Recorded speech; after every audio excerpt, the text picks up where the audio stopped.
Do you think he'll find out, Mom? He's got that same look my daddy used to have, right before. I'm scared, Mama. I'm scared I'll end up like you. You remember to get everything prepared the way I told you? Last year? Last year?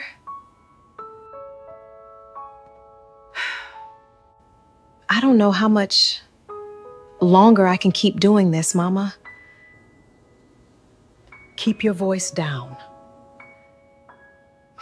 Walls in this house carry further than you think. A year of planning her exit, a secret account quietly growing, and a husband standing just outside that door saying nothing. But from that moment on, nothing would ever be the same. What's really inside that account, and who the real danger in this story actually is about to come to light. My name is Quincy Thompson. I'm 42 years old, and for most of my life I've believed one simple thing. A good man doesn't announce what he carries, he just carries it. That belief carried me through 14 years of marriage, through 3 deployments overseas, through a career built on keeping other people safe, while I quietly managed my own private storms at 2 in the morning. It's the belief that let me smile through Sunday dinners and never once mention the things that kept me awake at night. It's also the belief that nearly cost me everything. Some nights, long after Jamila had fallen asleep beside me, I'd lie there replaying pieces of those deployments. Not the loud parts, the quiet ones. The specific weight of silence right before something went wrong. The sound of my own boots on gravel at 3 in the morning, half a world away from any bed. I never described those sounds to her. I told myself that keeping them out of our house was the same thing as protecting her from them. I understand now, those were never the same thing at all. On a Friday afternoon in late September, I sat in my office on the 28th floor of a building in the Loop, looking out over Lake Michigan, holding a pen over a set of divorce papers my lawyer had drawn up that same week. On my computer screen was a contract I'd just closed, a 2-year security consulting agreement worth $340,000, the biggest win of my career. Folded in my jacket pocket was the reason I'd called that lawyer in the first place. A bank statement I'd found only a few days earlier, for an account I never knew existed. My wife's name was on it. So was a balance of $47,000. Sit with that for a second. A man who spent his whole career finding what other people were trying to hide, and I never saw this one coming. Not even a little. But here's the part that still keeps me up some nights. That account wasn't the strangest thing I found that week. It wasn't even the saddest thing. Before I tell you how a man who once cleared buildings for a living got blindsided in his own home, let me take you back to earlier that week. Because by the time I called that lawyer, my wife had already been planning her exit for a lot longer than I understood. I just didn't know it yet. It had been a Tuesday evening when it all started. Chicago does this thing in early fall where the light turns the color of weak tea and the wind off the lake starts reminding you winter isn't far behind. I'd left the office around 6:45, driven south on Lakeshore Drive with the window cracked the way I always did after a long day, and gotten home to Harper Avenue and Hyde Park a little after 7. The porch light was off, not unusual. Jamila liked to save on the electric bill, one of 100 small habits left over from a childhood where money never stretched far enough.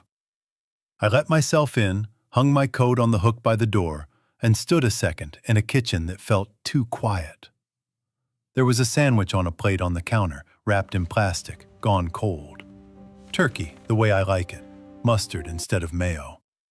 Next to it, a note in Jamila's handwriting. 4 words. Don't wait up for me. I read it twice, the way you do when 4 words don't quite add up to the woman who wrote them. Jamila signed almost everything with a small heart under her initial. Grocery lists, birthday cards, even the Post-its she left about the mail. This one had nothing underneath it. I noticed. I let myself believe it didn't mean anything. 14 years teaches you how to read the weight behind 4 words the way another man might read a whole letter. I unwrapped the sandwich and ate it standing at the counter, alone, at 11 o'clock at night. Because some habits are older than the hurt that comes with them. That's when I went looking. Not out of suspicion exactly. More the same instinct that kept me alive on deployment and kept buildings safe on the job. Something in that house felt off. The way a room feels off when a door that's always shut is suddenly open a crack. I found it in the bottom drawer of my desk in the study, the one I hadn't opened in months. Underneath old invoices and expired warranties was a folder I didn't remember making. Inside were years of my own bank transfers. Money sent to Jamila for her marketing business startup. Money sent quietly to her mother Indira for bills Jamila never wanted to discuss at the dinner table. 5 years of numbers laid out in my own handwriting. Proof of everything I'd carried without ever once bringing it up. My hands stayed steady reading through it, the kind of stillness you drill into your body until it outlasts whatever's underneath it. It wasn't until I closed that folder that the shake finally caught up with me. In my fingers first, then my jaw, then one long breath I had to take before I trusted myself to stand up straight again. And underneath all of it, near the bottom, was a statement for an account with Jamila's name on it that I had never seen before. Opened 8 months ago. Balance $47,000.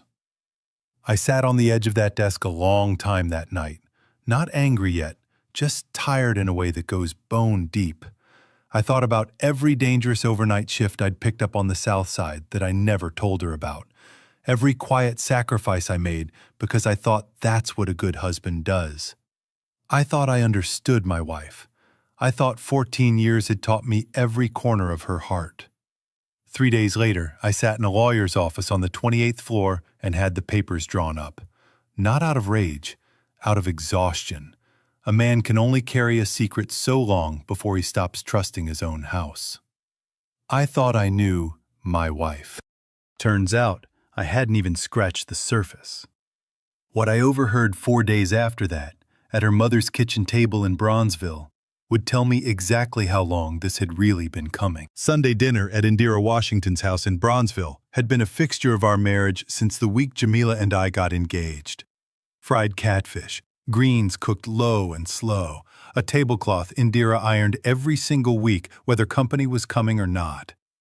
I used to love that house, the smell of it, the sound of gospel radio drifting out of the kitchen, the particular comfort of a place where nothing ever seemed to change. That Sunday, with the lawyer's paperwork still sitting unsigned in my glove compartment, I carried a sweet potato pie up the front steps like I had 100 times before. And I had no idea I was about to hear the sentence that would break something open in me for good. Jamila and her mother were in the kitchen, finishing the greens, while I set the table in the next room. The door between the 2 rooms was barely open, just a few inches, and voices carried different in an old house, soft but clear if you're standing in the right spot. "He's got that same look Daddy used to have," Jamila said, so quiet I almost missed it. "Right before. I'm scared, Mama." I stood there with a stack of plates in my hands and didn't move. The stack suddenly felt heavier than 4 dinner plates should.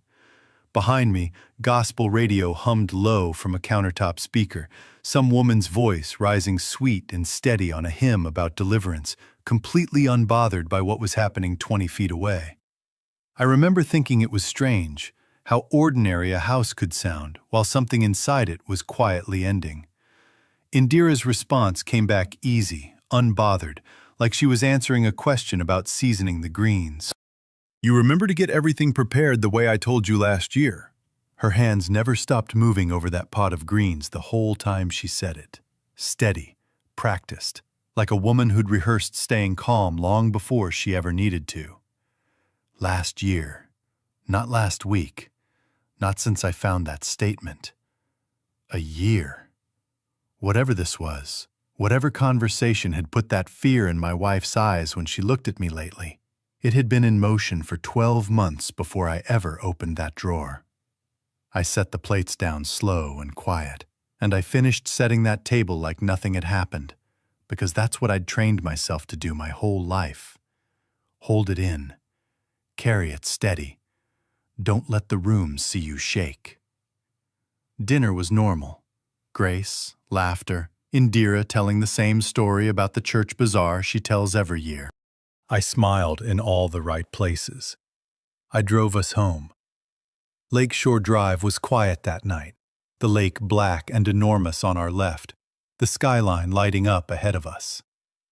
Jamila sat in the passenger seat scrolling her phone, and I gripped that steering wheel so tight my knuckles ached, saying nothing, because I didn't trust my voice not to give me away.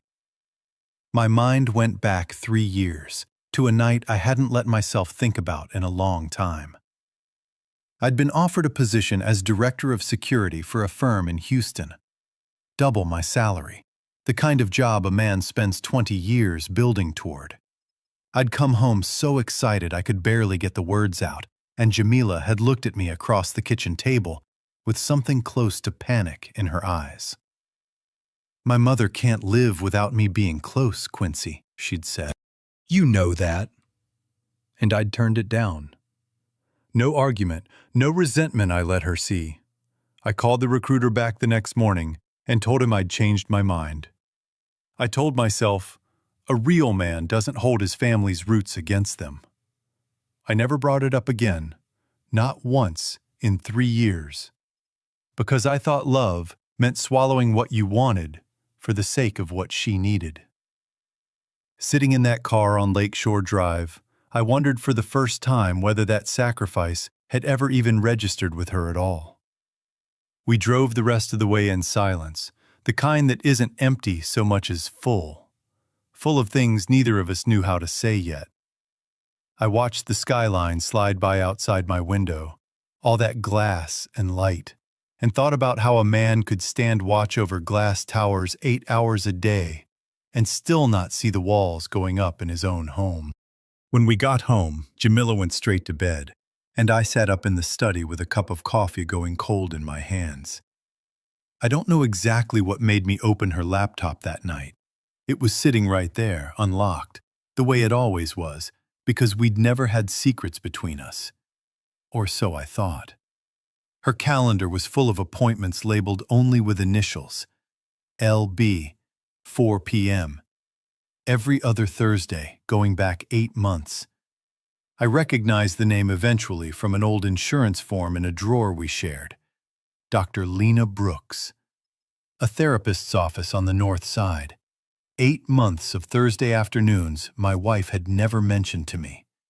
Cash payments, according to the Notes app entry beside each date. No insurance claim, no paper trail a husband might stumble across on a shared account. She'd been careful. Careful in a way that told me this wasn't about privacy. It was about making sure I never found out. I sat there with the cursor blinking on an empty search bar, throat tight, feeling like an intruder in my own marriage. 14 years, and I'd never once needed a password to know what was in my wife's calendar. That night, I didn't ask her for one either. I just closed the lid, quiet as I'd learned to close everything. I closed the laptop and sat in the dark a long time. 3 nights later, the nightmares came back. I told you I was out. They do that. You expect me to believe that? Not when it's convenient, just whenever the past decides it isn't finished with you yet. I woke up shouting, drenched, my hands still fighting something that wasn't in the room anymore. Jamila woke up screaming too, but for a different reason. She wasn't scared of what I was dreaming. She was scared of me. She was out of that bed and out of the house before I'd even fully surfaced. I heard her car pull out of the driveway at 2:40 in the morning. She didn't come back for 3 days. When she finally did, she wouldn't quite meet my eyes, and she wouldn't tell me where she'd been, though I already knew. Bronzeville, her mother's house, the place she always ran to when she needed somewhere safer than home. I never raised my voice at my wife, not once in 14 years. Whatever she saw in me during those nightmares wasn't me. It was a shadow from somewhere else, somewhere she'd never let me see clearly enough to understand. I didn't know how long my wife had really been preparing to leave, and I didn't know how long her mother had known everything.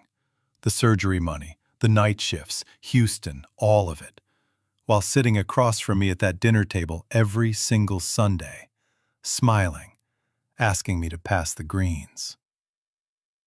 What happened 2 weeks later, in a hospital room at 3 in the morning, would answer both of those questions, and open up one I hadn't even thought to ask. Was Indira protecting her daughter, or quietly wrecking a marriage that never got a fair chance? Comment mother if you think a parent's fear justifies a year-long secret exit plan. Comment husband if you think hiding that from a faithful man is betrayal, plain and simple. I've spent my whole career making sure other people never had to feel what fear actually does to a body. So there was something almost funny, in a bitter kind of way, about waking up in a hospital bed at the University of Chicago Medical Center in Hyde Park with 3 cracked ribs and a headache like a jackhammer, finally on the receiving end of the thing I'd spent 20 years protecting people from. It happened on a Thursday. A former employee at one of my client sites in the South Loop, recently let go, forced his way past the front desk, agitated and unpredictable. I got the building locked down and every employee out through the service exit before Chicago PD arrived. In the chaos of getting people clear of the stairwell, I was shoved hard into a door frame and went down wrong. Nothing dramatic to look at, just enough to crack 3 ribs and put me flat on my back for the second time in my life. The first being somewhere I don't talk about, a long way from Illinois. I remember the ceiling tiles of that hospital room better than I remember most of that week. White, with a water stain shaped like the state of Michigan. I remember counting them because it kept my mind off the pain, and because it was easier than thinking about anything else. For a moment, my mind slipped backward, unbidden, to a different ceiling. Corrugated metal, harsh fluorescent light, the smell of antiseptic doing nothing against the smell of something worse underneath it. That memory surfaces sometimes on its own, uninvited, whenever my body remembers what stillness under pain actually costs. I let it pass the way I always did. I counted tiles instead. Jamila got there around 6 that evening. I heard her before I saw her. That particular sound of dress shoes moving too fast down a hospital hallway. And when she came through the door, her face just broke. She hadn't seen me like that in a long time, maybe ever, not really. I'd always been the one standing at the door with keys in hand, the one who checked the locks twice, the one who made her feel like nothing bad could get through as long as I was standing in front of it. Now I was lying flat under a thin blue blanket with a tube in my arm, and for the first time in 14 years, she was looking at a man who couldn't protect anybody, including himself.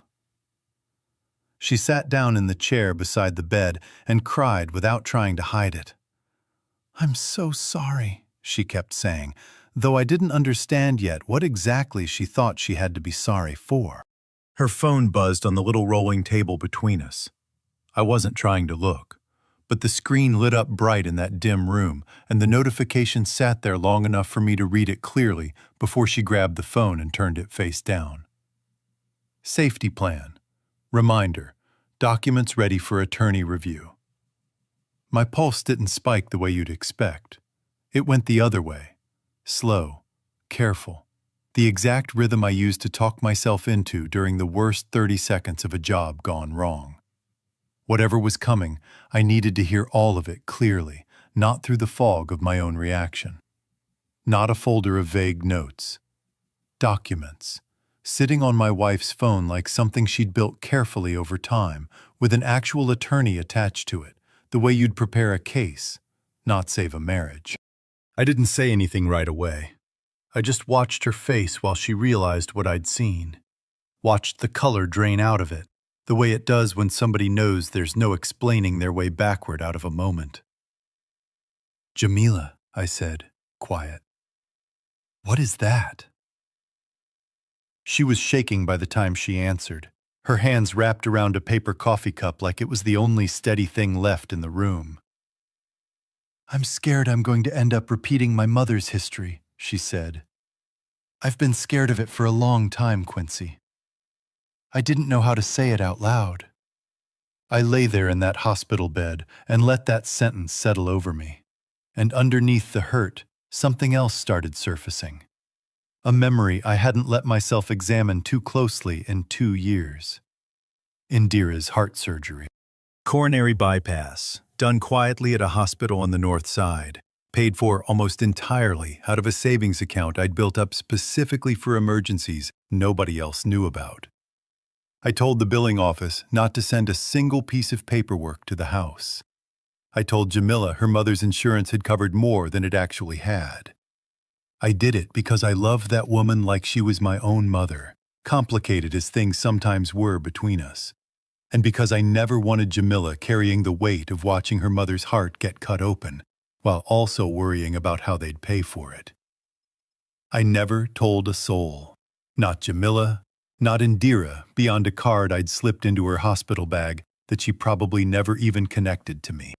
And now I was lying in a bed of my own, learning that while I'd been quietly carrying my wife's entire family without asking for a shred of recognition, she had been quietly building an exit. With a lawyer, with paperwork, month after month. Protecting herself, she said, from a version of me that lived only in her fear, not in anything I had ever actually done. "I'm not your father," I said finally. My voice came out rougher than I meant it to. "I have never once raised a hand to you. Not once." "I know that," she said, and she meant it. I could see that she meant it.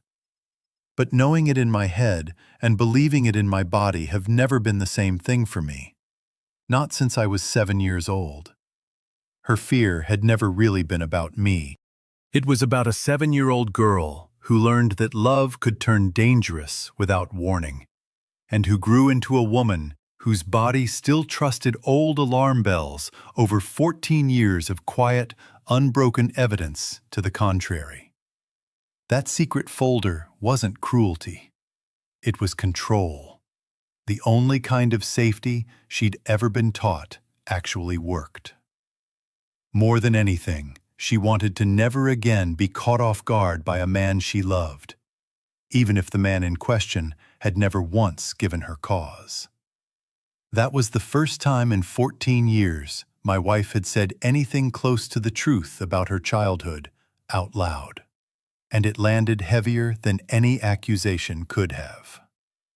I didn't have the strength that night to ask her everything I wanted to ask. The pain medication was pulling me under, and there's a particular kind of exhaustion that comes from finally understanding something you should have seen years earlier. I just reached over, slow, careful, my ribs screaming with every inch, and took her hand. She let me hold it.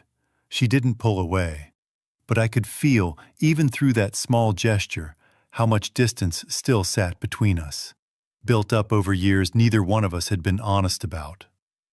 Outside the window, the city kept moving the way it always does, indifferent to whatever's breaking inside a hospital room 11 floors up.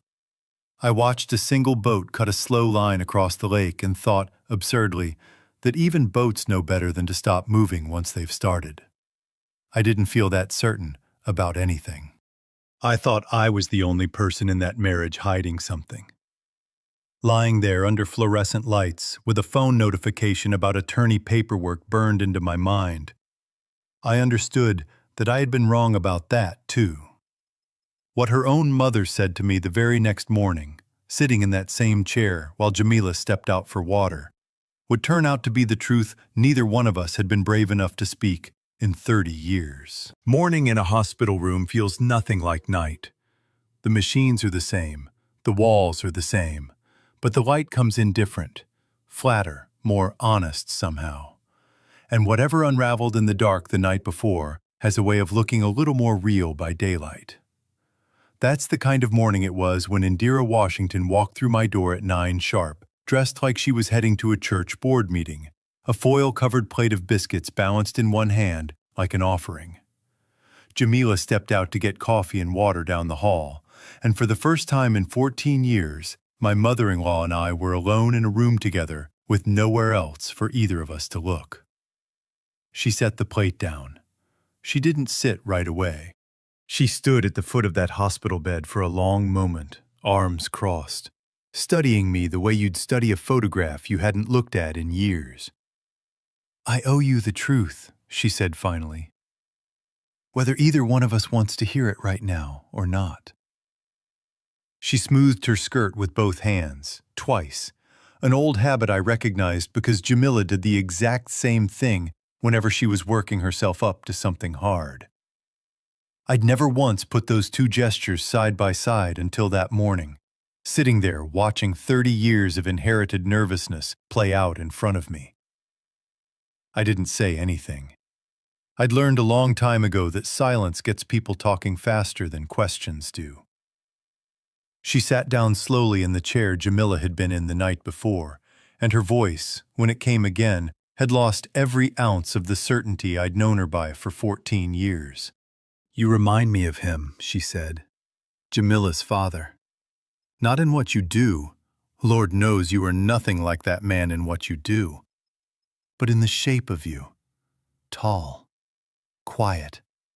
Steady on the surface. That's exactly what he looked like the year before he showed me who he really was." She looked down at her hands. "I pushed my daughter away from you because I was terrified of watching her live my life over again. I have regretted it for 30 years, Quincy. And I have spent the last one making it worse instead of better." She said it the way people say things they've rehearsed alone in a car, in a kitchen, in the dark. Words worn smooth from being turned over too many times to still hurt going out. I felt something crack open in my chest that had nothing to do with the cracked ribs. For a second, neither of us spoke. Somewhere down the hall, a cartwheel squeaked, rhythmic and ordinary, and I found myself grateful for it. Proof that the rest of the world was still turning, while mine rearranged itself completely. "You knew," I said slowly, "about the surgery money, the night shifts, Houston." Indira's eyes filled, and for the first time since I'd known her, she didn't try to hide it. "I knew all of it," she said. "I knew you paid off half my hospital bill and told her the insurance covered it. I knew about those overnight jobs on the South Side you never told a soul about. I knew about Houston before you ever turned that job down." She pressed her lips together hard. "I told myself I was protecting her by keeping it quiet, teaching her to stand on her own 2 feet, not lean on a man the way I leaned on hers, before he taught me exactly what that costs a woman. But I wasn't protecting her, Quincy. I was protecting myself from having to admit I'd been wrong about you from the very start." Jamila walked back into that room right as her mother's hand found mine on top of the blanket, and she stopped dead in the doorway. This wasn't the same unraveling as the night before. That had been shock, quiet and cold. This was something warmer and harder in a different way. The sound of a family finally choosing to stop protecting each other from the truth. I watched something shift in my wife's face. Not anger, something closer to recognition. Like she was finally seeing 2 pieces of her life connect that had never been allowed to touch before. She didn't ask what we'd been talking about. She just walked over slowly, pulled the second chair close to the bed, and sat down between us. And then, for the first time in 14 years of marriage, my wife told me the truth about her childhood, without stopping herself halfway through. She told me about her father, the charm before the wedding, the control that came after, the nights her mother locked them both in the bathroom of a house on the South Side until it was quiet again. She told me about being 7 years old and learning to read a man's mood by the sound of his key in the front door, a skill she never should have had to learn at all. She told me she had spent her whole adult life terrified that loving a strong, quiet man meant she was walking straight back into the life her mother barely survived, and that every silence I ever offered her, meant as respect, had landed on her instead, like the calm before something worse.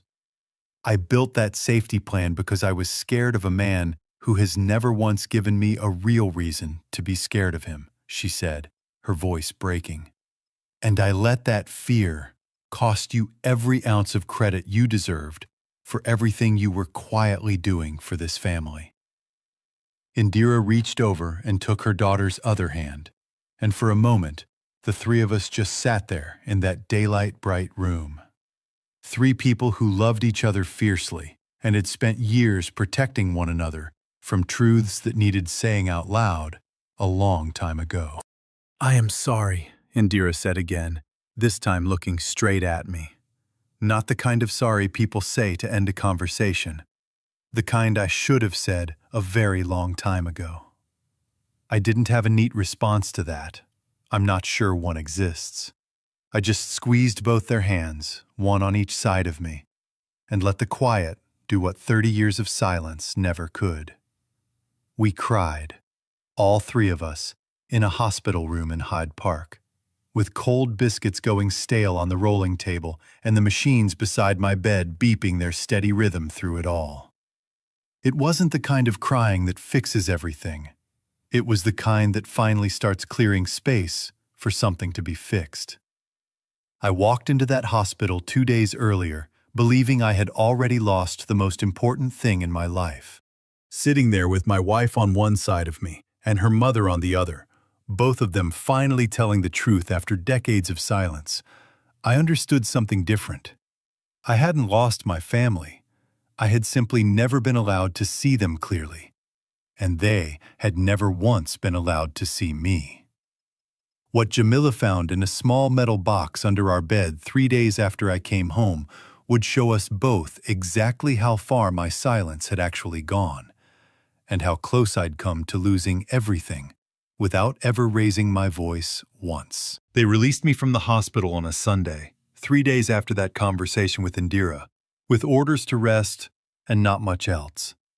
Jamila drove me home to Harper Avenue, slow and careful, the way you'd drive somebody made of glass, and neither of us said very much on the way. Hyde Park rolled by outside the window, slow and gray. Kids walking home from Sunday service in their good clothes. An old man sweeping his porch like it was any other day. I remember thinking how strange it was that the whole world kept right on with its ordinary Sunday, while mine hung somewhere between ending and beginning, and nobody outside that car had any idea. When we got inside, I saw the suitcase before she could put it away. It was sitting at the back of our closet, half-zipped, clothes folded inside it with a kind of precision that told me it hadn't been packed in a hurry. It had been packed with time to think about it. Weeks, maybe longer. Jamila caught me looking and didn't try to explain it away. "I've walked past that closet 3 times a day since you got home," she said quietly. "I know I should unpack it. I think some part of me isn't ready to touch it yet. Because touching it means admitting how close I came to actually using it." Something in me wanted to ask how long it had been sitting there, half-zipped, waiting. I didn't. Some questions I was starting to understand don't need an answer as much as they need to finally stop being avoided. I didn't say anything about the suitcase. Instead, I walked to our bedroom, got down slow because of the ribs, and pulled a small metal box out from under the bed frame. I'd kept it there for years, a fireproof box the size of a shoebox, the kind of thing a careful man keeps without ever expecting anyone else to look inside it. I set it on the bed between us and opened it. I can't believe Inside this. were my own What does it records, say? the same changes folder of everything. transfers I'd found the week everything started unraveling. Years of quiet support laid out in black and white. But near the bottom, in an envelope I hadn't opened in 3 years, was something I'd nearly forgotten about entirely. A card from Indira. Handwritten, dated 3 years back, not long after her heart surgery. Jamila picked it up before I could stop her, and I watched her read it, her hands going still halfway through. Thank you for everything you did for me. I mean that more than I know how to say. Please don't let Jamila find out it was you. She needs to learn to stand on her own, not lean on a man the way I leaned on hers.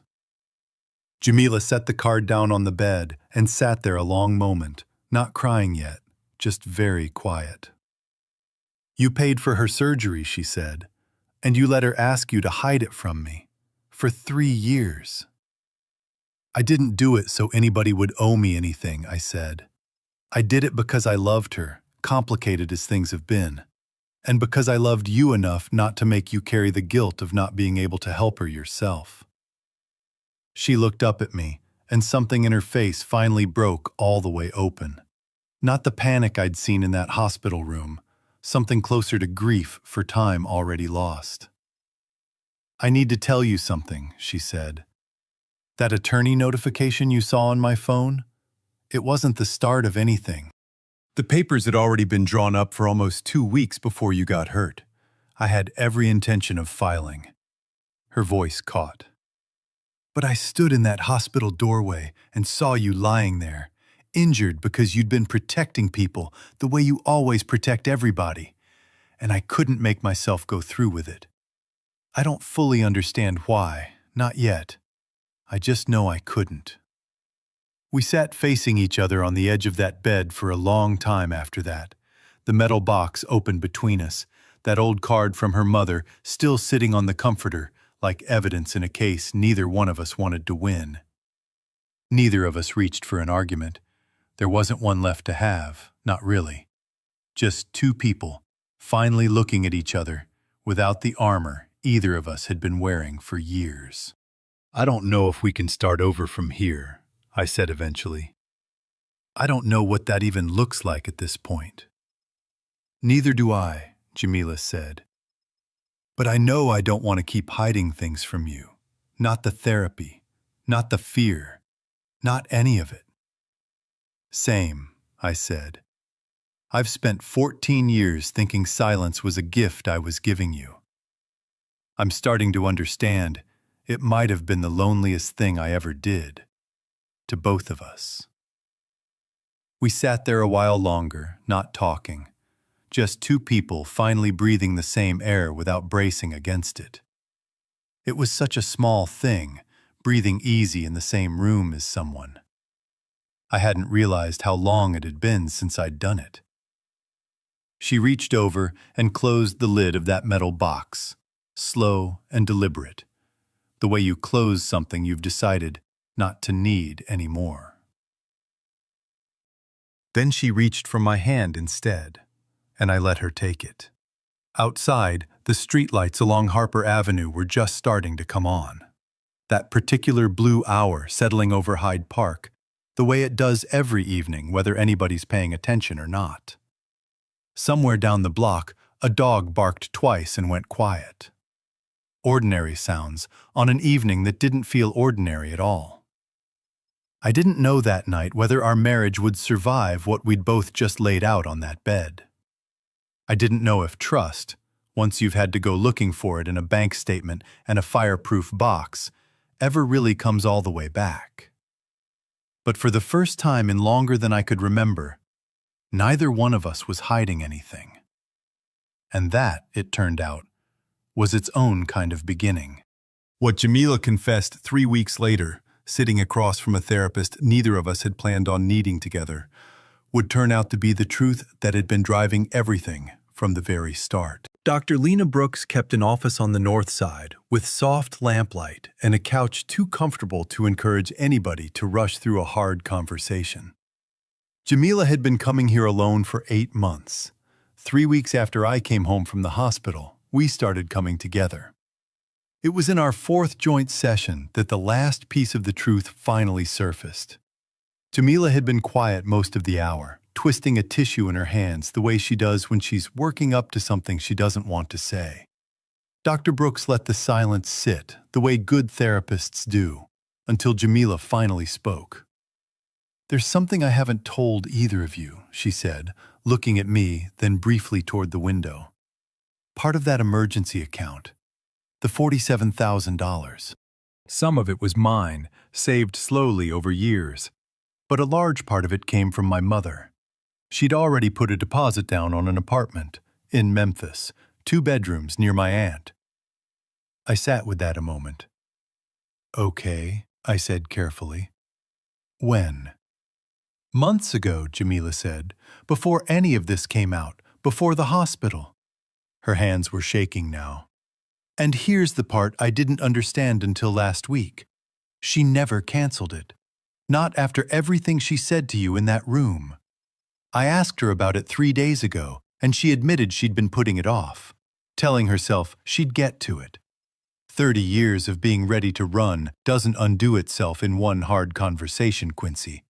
That's not an excuse. It's just what she told me, and I believe her." The room went very still.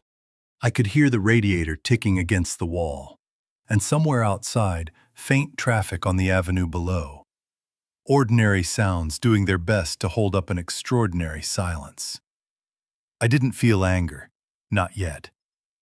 I felt the strange, hollow calm that comes right before you decide what kind of man you're going to be about something. Indira's deepest fear was never really about me failing Jamila. It was about being powerless again, the way she'd been powerless the year her own husband walked out and left her with nothing but a mortgage and a small daughter to raise alone. Keeping that apartment deposit alive wasn't malice. It was an old survival reflex, the hand that keeps a spare set of keys hidden even after the locks have already been changed. She wanted, above everything, to make sure her daughter never had to ask permission to leave a man the way she once had to beg to stay. And the conflict tearing at her was simple and brutal. Loving me honestly meant admitting the escape hatch she'd built her whole identity around was no longer necessary. And letting go of it felt, to her, like giving up the one thing that had ever kept her safe. 14 years. Every night shift on the South Side I never mentioned. Every dollar I quietly sent so her mother's light stayed on and her heart kept beating. The job in Houston I turned down without a single complaint. All of it had been standing on ground that included, somewhere underneath, an apartment deposit her mother hadn't found the courage to let go of. Even after crying in my hospital room and meaning every word of it. I didn't say anything for a while. Dr. Brooks didn't rush me. "I'm not telling you this to hurt you," Jamila said, crying now. "I'm telling you because I finally understand what I almost let happen to us, and I can't carry it alone anymore." Here's what I want you to understand about that moment, because it's the part of this story that took me the longest to make peace with. My first instinct, the old instinct, the one that had kept me quiet for 14 years, was to swallow it, forgive it privately, and never bring it up again. But I had learned something in that hospital bed that I wasn't willing to unlearn. Silence hadn't protected my marriage. It had nearly cost me all of it. So instead, that Sunday, Jamila and I drove to Bronzeville together. And for the first time in 14 years, we sat across from Indira Washington as a united front, instead of 2 people she could manage separately. We didn't yell. We didn't need to.